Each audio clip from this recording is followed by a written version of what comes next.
Nick Mello. I'm the chair of the Engineering Academy, HR manager at Taylor's & Wine, so welcome to today's induction. So what we're hoping to get from today is really for you guys to have a really clear understanding. I should say congratulations as well. And I can't remember the name of the other person watching, Reg. Ben, is it? Yeah. So Ben. Congratulations to Ben as well. So what we'll do is we'll have a bit of another look at the video for the people that haven't seen it. We'll play that first. If you live in the mid-north and you're in year 11, you're probably wondering what to do when you're finished at school. You want a great career but might not want to go to uni or move to the city. After all, you've got your mates, your team and your family here. What if we told you there's amazing opportunities in your community to get the skills that will set you up with a career for life? Right now, the Mid-North Engineering Academy is looking for motivated students to join their Careers Pathway program. It's more than just work experience. It's real businesses in your community looking for the next generation of leaders. People who want to learn and challenge themselves. And there's real apprenticeships on offer for the students who can prove they've got what it takes. This program is a chance to build a career in the place where you grew up, among family, among your friends, where you might want to raise your own kids one day. So let's meet some of the people you could be working with and find out why they love their life in engineering. My name's Michelle Burko. I work at Mace Engineering Services in Clare and I'm a civil engineer.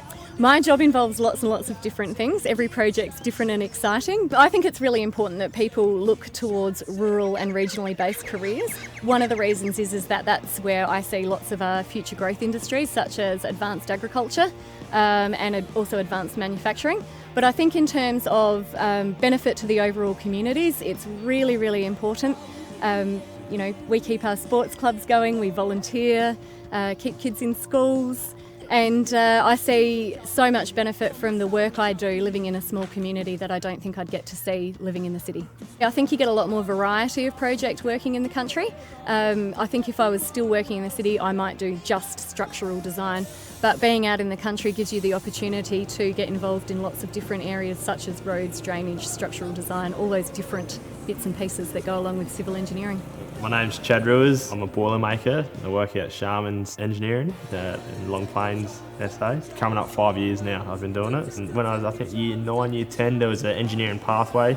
You could either choose to agriculture, engineering. My brother and my dad are both welders, so that obviously it sort of runs in the family a little bit. There's a lot of rewards, but there's a lot of things you can do, like what you learn in your job, especially living out in the country. There's a lot of things I can do outside of work, whether it's around home. I've been heavily involved with the sport and community, so especially with our cricket, we've been upgrading all our sheds there, and it's very rewarding outside of just going to work for that 8 hours a day. I think young kids should go for a trade these days because there's a lack of it in the industry at the moment, and it's good to have like a trade if you can work for it. It's a goal, and then you work hard for 4 years and then you come out of it and you've got something really good. The Academy is all about recruiting top quality kids to our program with the view of training them and retaining them in our local communities. Yeah, the Academy's been set up so that it's industry driven. We're in partnership with the local TAFE at Port Pirie, as well as local schools. So it's a 12-month program. We provide opportunities that industry can provide that no one else can provide, and so it gives them an opportunity to have a look at the types of things that they're not exposed to normally, so quality, safety, lean manufacturing, how to cost projects, and also while they're at their weeks of work experience, we can actually get the opportunity to have a look at the students and see how they work, and vice versa, they can have a look at industry and get a feel for what the real world is like. What's exciting about the Academy and being able to sort of nearly give a behind the scenes look at some of these amazing industries in our communities and realising that the potential for careers growth in so many different areas, once you're in there and in these businesses that are growing, and exporting globally, there's opportunities are endless. I grew up on a local farm just north of here near Ouru. Opportunity on the farm, it's nice to diversify and get a trade behind you, and from there I was introduced to Kelly Engineering. Right from the get-go they were able to help me develop and advance my career. Being able to stay local was pretty important. Friends that live in the city sort of, ask why, what's so important about, there's nothing out here, but it's about being able to be in the community, play sport, I think was probably the biggest thing, and being able to spend time with family and friends on weekends in a place that you grew up and everyone knows everyone. You go down the street and you can talk, and I think that's the sort of stuff that if you're in the city you don't get that, and those that live regionally sort of can appreciate what that means. So, do you think the Mid-North Engineering Academy might be for you? We need more women in engineering and trades. We often see things from a different perspective and it can add valuable input to a project. I'd just like to encourage any student that's entering Year 11 that's considering a trade, particularly in the metal fabrication area, give the Mid-North Engineering Academy serious thought. A trade's not a backup plan, it's a future. Career paths are definitely open for women in engineering and trades, and there's no reason you shouldn't go for it.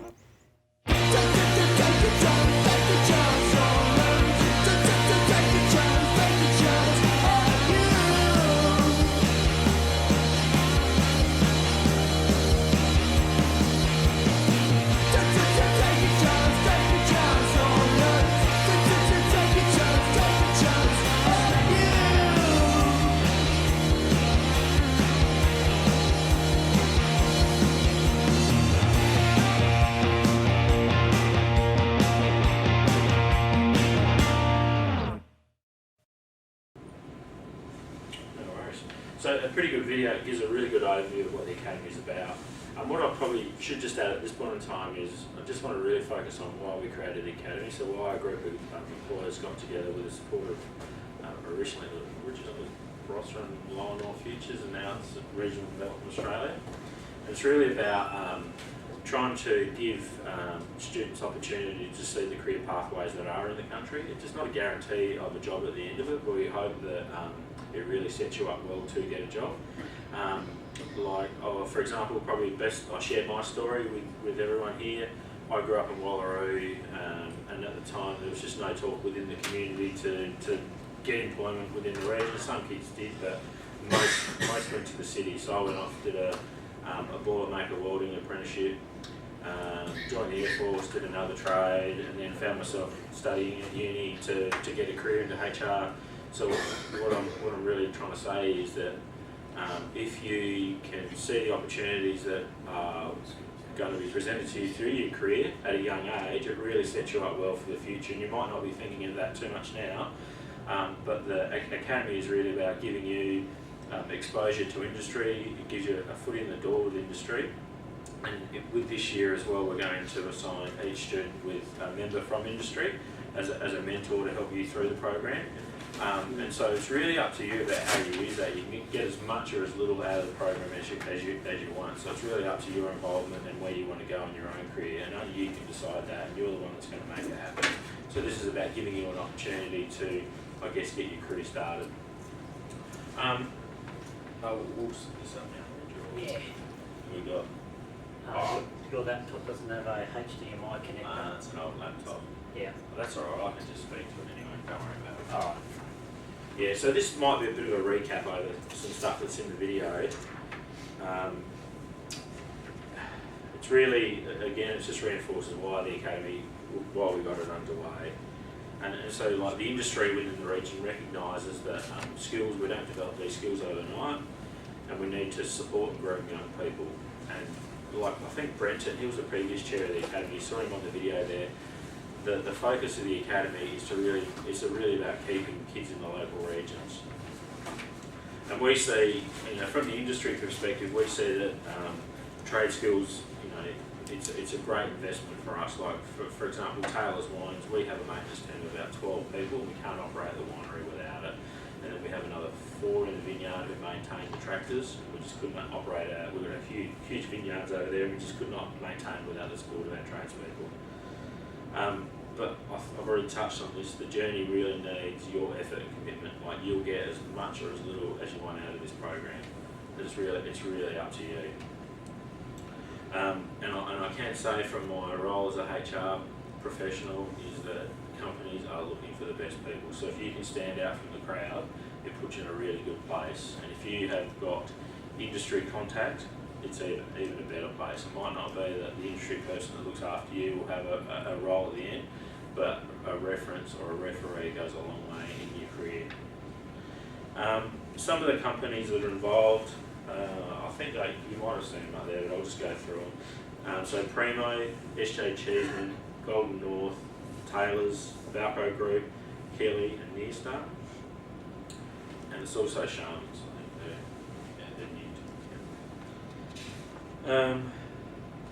So what we really offer in terms of training, it's a specialised pre-apprenticeship training designed to prepare you to become leaders in fields and leaders within your organisation. So some of the wraparound service, like Brenton, I'll go back to Brent on the video because he spoke about it. There'll be a day where we have at the Ruby Period Nearstar where we deliver the wraparound services, and those things are probably things you won't get exposed to at school, but it really gives you, I guess, an insight into industry and what the expectations are of employers.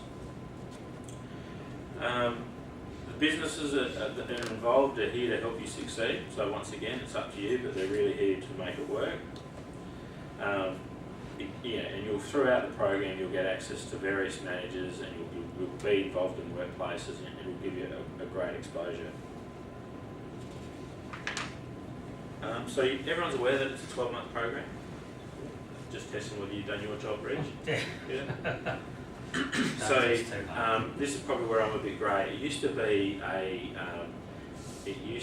that we got everyone in the academy and they did all their training here, but we worked with schools because it wasn't too popular with the schools. And now I'm not sure of the structure within this group, but I know that there's the option of coming here, or there's the option of remaining in your school. So it's really about us helping you through that program and also facilitating work placements and also facilitating those wraparound sessions. So we'll have individual quick conversations today with each one to organise how that's going to look to suit your needs. Yeah. No worries. So are there any questions just about what the academy is and what you're in for in the next 12 months? No. Not yet. No. So what sort of motivated you to apply for the academy? What are you looking for? Any ideas? Oh well, our lecturer Kim, he thought we were pretty good, so he made us apply. Yeah. So He made you apply? he didn't make us, but he thought it'd be a good He just thing to. kept bugging us to do it. It's like, Yeah. alright. Kim? Kim, yeah. He just kept saying, we see potential in you guys, and then it's like, to make you happy, apply. Yeah. And when we said we got in, he was like over the moon. So. Yeah, that's good. Well, that's an interesting thing though, because Kim's a very good lecturer, he's a very good tradie. Now he's picked you, he's targeted a couple of you guys, and there's a reason for that, isn't there? Yeah, They but see We're some the potential. only two about 10, 15 people. that are there to do it, not just for the SACE credits like us. That's what I'm saying, and that's why Kim. So that sort of goes back to what Nick's saying. You guys can be the top of the tree. I know the boss of Cheeseman's down here often comes and gives speeches, and he said you'll find people say there's no jobs out there, but there's jobs out there if you're good enough. You just need to be good enough.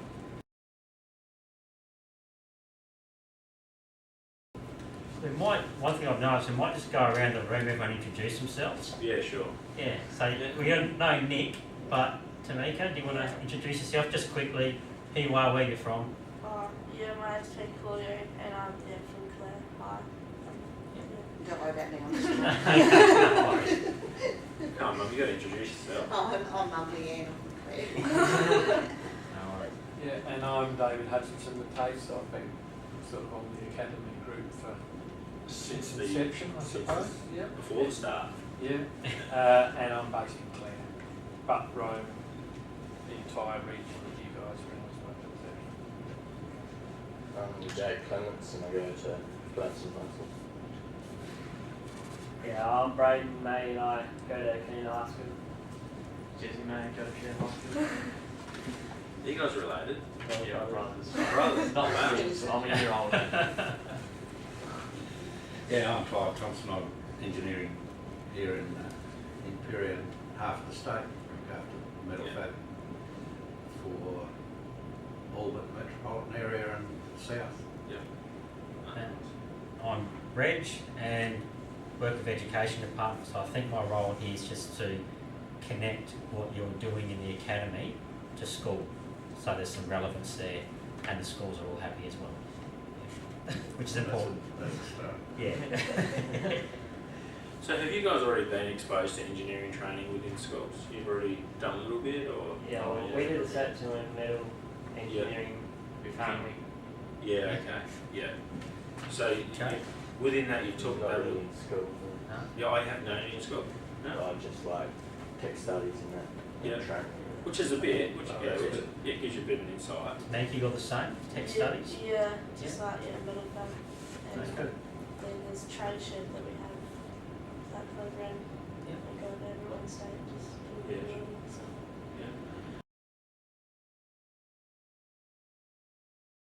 So one of the things we need to talk about today is workplace health and safety, and quite often it's a really complex world. And so what I generally say to, like, I'm responsible for entails, but what I generally say to people is, it's about putting from a business perspective, it's about putting systems and processes so people don't get hurt. It's as simple as that. It's a very complex field, and I'm not trying to play it down. But where you fit into it as individuals is, I can remember starting my career, particularly when I joined the Air Force, and I was exposed to a lot of dangerous chemicals and a really dangerous work environment. I was maintaining the Orions. You really, when you're young, it's really easy to overlook. Like, I can remember one of the things we did was fuel tank entries on the Orions, and I can remember people taking shortcuts with personal protective equipment like gloves, respirators, that sort of thing. I was probably freaked out a bit by some of the training they gave, so I was fairly compliant with that. And then some years later, I look at, I don't know if you're even familiar with it, but the F-111s, they did the same thing, same chemicals they were using, and a really high instance of cancer within those maintainers. And so within the Orion maintainers, there hasn't been. And really, when the government investigated that, they really found that from their safety practices, there was a real absence of ground safety. So they focused a lot on air safety, but less on ground safety. But they couldn't quite pinpoint why the maritime people who were working on the Orions were a lot more compliant than the people on F-111s. So it's a lot about culture. So if you're in a workplace where, throughout your careers, where people are less compliant, don't follow, it's really about you looking after yourself, like especially with chemicals or some of the manual handling risks you'll be exposed to. Some of the injury you can do to yourself or others are lifelong, and when you're young you might think, who's this old dude talking, but I've seen some really horrible injuries from people just not following process, not doing sensible things. So it's really important that you take everything on board in terms of health and safety, and it's about looking after yourself and everyone else. So if you adopt good habits now, listen to your facilitators, listen to your industry contacts when you're doing work experience, you're going to be in a lot better place. And the other most important thing about safety is if you see something wrong, doesn't matter where you are, whether you're here at TAFE, whether you're at Taylor's, whether you're at any industry, just speak up and talk, because it's about everyone looking out for each other. So it's just my bit of overview on safety, but I can't really stress it enough. I think it's a really dangerous, heavy engineering is a really dangerous industry. I worked in it for about 12 years. But you can mitigate risk by by following safety. I'm not trying to scare you, but I'm just really trying to give you an insight into looking after yourselves and your workmates. So within your modules and within your school training, you go through health and safety a bit, do you, or is it a bit foreign? Kids pretty strict. Yeah. So we did what are they, task 5 or type 5, whatever they are? Take 5. Take 5. Yeah. So that's from a TAFE point of view. What about you two that have been in the tech study system? It's just, I suppose, general safety, I suppose. Yeah. Really don't do anything you don't have to. Yeah. Like operating machines and nothing use. Yeah. Like put in a situation where you feel like, well, I probably shouldn't have to do this, I've been told, what do you do? Yeah, no, it's really important that you don't feel sort of overconfident to do something, because quite often, like I remember, I won't do wars, no, I won't do it, but anyway, during my apprenticeship I saw some horrible accidents, like a guy who started with me, he fell from a height probably 18 months into his apprenticeship and he didn't survive the fall. That was back, 30 years ago, but really, it's a really dangerous industry. I'm not trying to scare you away from it, but the safety standards have really improved. Employer commitment has significantly improved since when I was an apprentice, and so it's, generally they're fairly safe workplaces, and generally injuries happen when mistakes happen, and so you just need to be focused. I'm not trying to scare you. TAFE's a safe environment, but you're going to be working in engineering, and safety is really important. So, like at Taylor's, we haven't had a serious injury for I'd say 5 years, or where we haven't had a long-term injury. So it's been, it's highly achievable. Nick, if I could just add to that, I think with safety, personal safety too, a lot of it's about you foreseeing what could happen. Yeah. Rather than, I can telling stories, but years and years ago when I first started, I was teaching years ago, and I started teaching in Peterborough. I had a very experienced old guy up there who came in, brought his tractor in with the auger on the back, the post hole, and I was looking out the tech studies window, not paying attention of course, and I could see he'd been digging the hole, and he got off the tractor, something was worrying him about got off the tractor, he's wearing a cardigan, the button-up cardigans, and it was flapping a bit, so he'd gone back to have a look at the auger, and it grabbed it and it twisted him into the ground. And the only reason that by the time we got out there, by fluke, and we don't know to this day exactly what happened other than he hung on for grim life, there's nothing to do, it just kept, he'd snapped the big bolts off that hold those on. Don't know how, but they'd snapped them off. And when we felt he survived, by the way, he survived, but when we felt here, nothing, jelly. Yeah. You know what I mean? And that's where you didn't sort of do anything wrong, except he didn't realise that flapping. Yeah. So David raised a really good point, and it's probably a key message about safety. You said he didn't foresee. He didn't foresee that could happen. He kept away from it normally. Yeah. So that Take 5 process that you guys have been exposed to, what's that geared towards? I just like What do you think its purpose is? to make sure you know what you can and can't do, and Yeah. what the thing is, I don't remember. So just Yeah, I can't. So what do you do in that Take 5 process? Oh yeah, we just identify what the hazards could be. Yeah. So what they could be? Yeah, what could happen and how they could happen and stuff like that. Yeah. We just tick the boxes and stuff like that. Yeah. And if you don't work anywhere where there's a Take 5 process, what can you do? Just do the same process without filling out the form. Just before you start something, stand back. Even at home, you might see your parents doing some crazy things. So you just you might stand back and give them a bit of advice, because falls from ladders, chainsaws, all those sorts of things.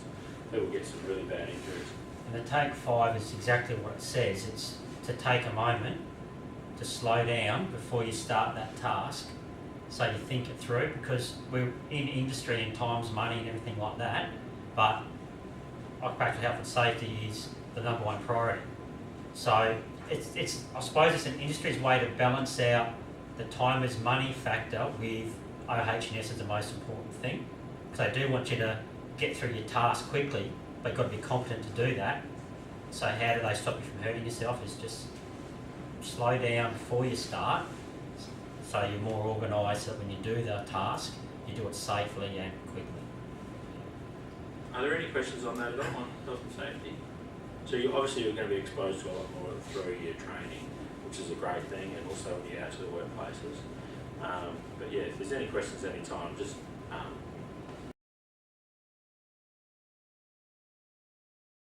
we'll have a look at the timetable now. Yeah, sure. Yeah. They're in your folder. Just when I'm looking at the timetable, just grab it out of things, so you can see. Yeah. So what we've got is obviously today's induction, which is about introducing you to the program.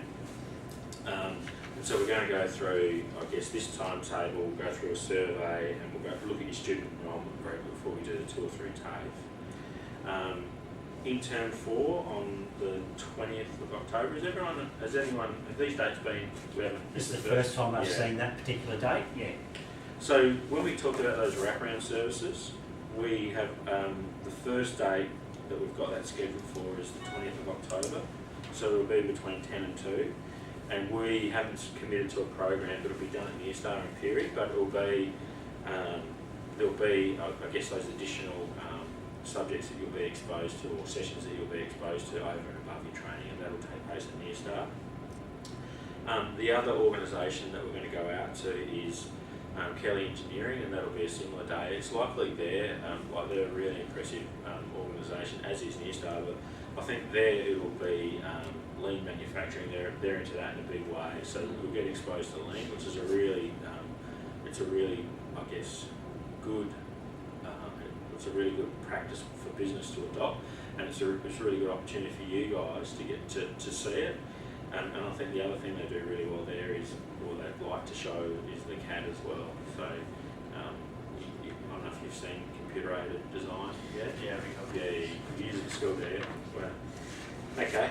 And then in term 2 in 2018 to be a graduation, we need to set a date aside for that.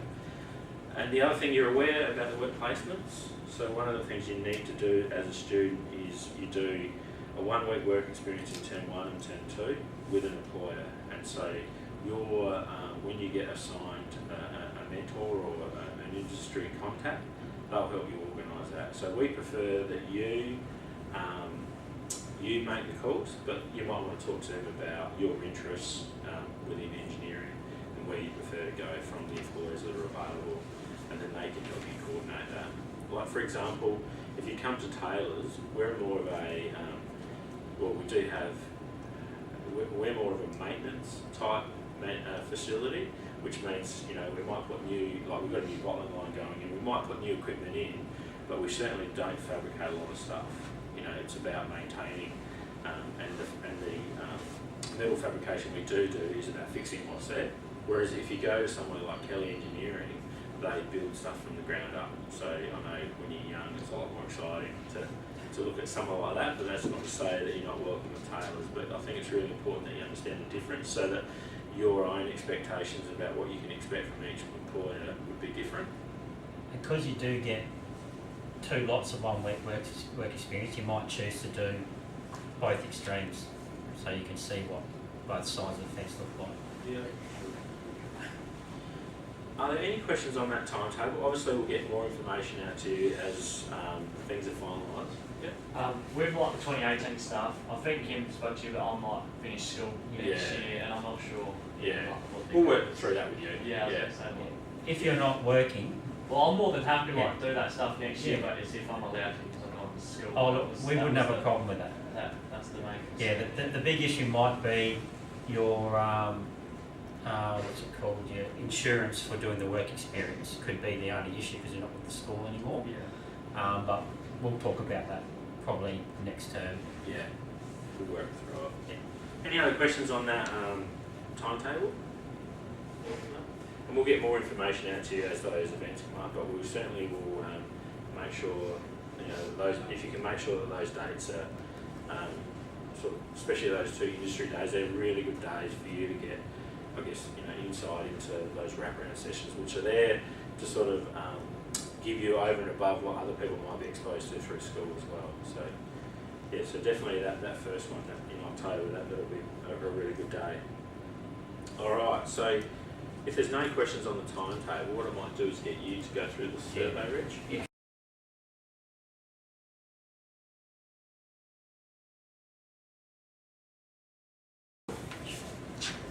So this survey here, I've made it just a 1-pager because you're going to do a few of these exact same surveys throughout the 12 months, and it's not just for me to see how effective the program's been in helping your career choices, but it's also there for you to self-reflect as well and go, oh, well, this is sort of what I've improved on while I've been in the Mid-North Engineering Academy. Or we might get to the end of term 2 and you might think, well, I haven't really improved my knowledge in different pathways I can follow, and that gives us an indicator what we need to give you more information on. So this helps us build the program for you so that you can improve your own knowledge. All right? So to be totally honest, it's not a test. We're not seeing who's got the best knowledge in which area. Give yourself an honest appraisal and we'll try and improve it as 12 months go on. Put your note at the top. It's very easy. It's the usual 1 to 5 scale. So we've got statements about different areas. So from strongly disagree to strongly agree. So I know what job or jobs I want when I leave school. So if you think you're dead set on exactly what job you want down to where you're working and everything, you can put a 5. But if you've got no idea, you put a 1. If you've got a couple of ideas, but you're not 100% sold yet, it's somewhere in between. And this initial one might help us to make the decision about what workplace the mentor you get assigned might come from, or what type of work experience placements you might get. Or it might help us decide on your wraparound session days what type of topics we'll have presented for you. So with the work experience, it doesn't have to be like a business that's a part of the Mid-North Engineering. That's what we would prefer. However, if there's difficulties around accommodation, transport, and getting there and things like that, we are flexible, and if we can come up with some suitable alternatives, we're more than happy to look at. Because in Moolaroo we've got 2 welding, metal fabricators in Moolaroo. Yeah. The main, because we live in Moolaroo, it's pretty hard to go to Port Perry or Clare every day. Yeah. No, we get that. So we'd probably just talk to the employer. It's really geared around long as it's safe. That's our first priority. Then it's also geared towards that there is a book where like a journal, and it's about making sure that you don't go there and you're not sweeping the floor, and you are getting exposed to.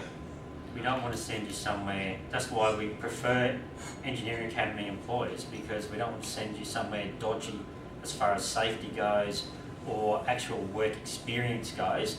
But yeah, as we've said, sometimes because we haven't been able to expand enough onto your peninsula yet, we understand that you're at a disadvantage. Student enrollment agreement. So we're done with the survey. Yep. So within your packs there's this student enrollment agreement, and I'll go through it with you. So in accepting the enrolment into the academy, you agree that so what you're signing at the end is that you agree to abide by the following conditions. So the first one is really important. So as a group of industry, when we first got together many years ago, this was really important to us. So it's really about successfully completing your SACE. Can't stress that enough. It's really important to both the academy and to, I guess, your future as well. You're agreeing that you'll undertake the work placement as negotiated by the academy and comply with all reasonable requests, and you'll undertake all training by the academy. I agree at all times to abide by the Academy Code of Ethics, which we should talk about below. So when we say Code of Ethics, I don't know if you've ever been exposed to it before, but like at Taylor's, we call them our company values. And you'll notice throughout your life, many companies will talk about these values, and they're really about guidelines about how people behave at work. And so what we do is we have the same sort of requirements for Academy members, and it's really about a commitment to learning. Obviously, that's what we're here to do, so that's number one. Honesty, that'll be in every company you work for. Honesty, I'm sure your parents stress that with you as well. So, achieving together. So we used to go through period TAFE as a team, but it's really, hopefully through those wraparound days, those 2 days you get together, you get a bit of a rapport with the group that you're going through. Respect. Can't stress that enough as well, so honesty and respect, and safety and well-being. So it's about your safety, the safety of everyone around you, and obviously how you behave affects everyone's well-being within any workplace. I agreed to TAFE and my school releasing any appropriate and relevant information. And the other thing is, the next point there, number 6, is about to at all times represent and promote the best interests of the academy. So, you know, throughout the academy, if you're unhappy with anything, let your mentor know, let us know, and we'll try and fix it for you. The last thing we want to do is hear through the grapevine that you're unhappy, so talk to us. And I think that that's a really good skill when you're young, to be able to just approach people. When you have a problem, approach people and talk. And, you know, if there's anything, at the same time, if we're doing things okay but they could be improved, let us know as well. Just on the, if you're unhappy and we don't want to hear through the grapevine, I want you to speak to us and let us know. That's why on the front of your folder you've got 2 contacts, whoever you feel comfortable phoning up. Hopefully Nick in the first instance, especially if it's an industry type issue, or maybe me as a schooling type issue. Because even though you get assigned a mentor, it might be the mentor that you're having issues with, who knows? So please contact us with any issues. So I'll give you a few minutes to just have a bit of a read through, so I didn't obviously read it all out, so just have a bit of a read through it, and then we'll take time. If you've got any questions, we can. The next thing we wanted to talk about today was the school research project, and so David, you've got Just a couple of comments on that, Rich. Yeah, okay. Have any of you got underway with the research project yet? Yeah, I finished it. So that's Yeah, I was going to do it this year, but I just put it off Yep. to year 12. So. And the rest of you haven't started yet? Or? Okay, so all we're saying, one of the people that's agreed to help us is a fellow by the name of Tony Brown, who has recently retired after 40 years in the education department. He lives in Port Broughton. He was a moderator for the education department of the research project. In other words, can't do any better than that. He's the one who marks it at top level. He has volunteered he would have been here today to talk to you himself. Unfortunately, he got called away at the last minute. But he will be available to us if you need any advice on the research project, right? He's not with the department anymore, he's retired. But I said that he was worried about that, and I said, no. I said, the academy's inviting you. I said, we're tapping your brain for what you know. So he said, look, when the time comes, we'll obviously make sure that he links up with you. But there is the option there to do your research project with an engineering or fabricating or trade type flavour. Doesn't matter if you're not, because he can help anyway. But if you did do that, obviously then suddenly you can access our partners. 3 tips he said to pass on, he wanted me to pass on to you. He said, whatever you choose to do in your research project, make sure you're interested in it. Alright, so don't let somebody else, including me, tell you, oh, you want to do that. You've got to be interested in it, alright? When it gets long and hard and boring and God knows what else. And that's important. Can I just quickly, David? That's really important, because even though we're saying if you base it on engineering or something like that, we can help with information and industry contacts with it. But if it's not what you want to do, we don't want to be forcing you into doing it. Okay? So it's very important. Yep. He said the other second point that a lot of kids struggle with, he said, is that they need constantly to follow the criteria set out in the project. Keep referring back to what the criteria is, so that you don't lose focus and wander off the track and suddenly go into an area that wasn't in the plan.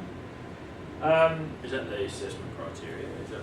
Yeah, and the assessment criteria for a research project at top level, but also the criteria set down, the parameters for your project, the guidelines for your project. While on that then, he said the other thing is people sometimes get too wide, too broad. Make your research project focus. So he gave the example, for example, he said, all right, you don't just say, I'm going to research something in engineering, or, you know what I mean? What? Or automotive, for example. He said, you don't just say, oh, I'm just going to research how servicing of cars has changed over the last 40 years, which might be an interesting topic. He would say, no, go even narrower again and say, well, what part of the servicing? You know, you're talking the actual engines, you're talking underbody, you know what I mean? Get a bit more specific so that it's easier for you to keep on topic, keep finding information.